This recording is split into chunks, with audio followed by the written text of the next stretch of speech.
این چه حال است که در شام و سحر می بینم، این عمل را به همه بانگ خطر می بینم. شیخ در منبر و محراب سخن از حق گوید، گر به خلوت برود کار دیگر می بینم. سر به مسجد ببری نمازخوان بسیار است، ولی در خلق او من فساد و شر می بینم.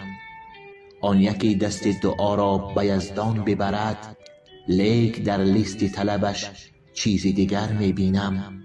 پدران را همه روز شکایت از فرزندان است، رشوه و ظلم و فریب را من اثر می بینم.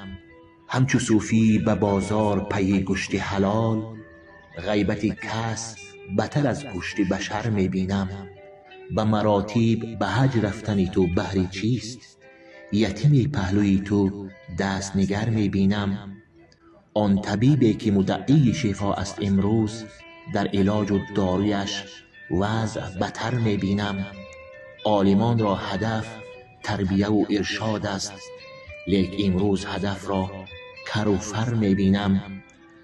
نفرانی که ز اسراف سخن می گویند، چون به محفل بروند بالا گذر می بینم. درد از عمق وجودم روی کاغذ کردم، به خدا این همه از خون جگر می بینم.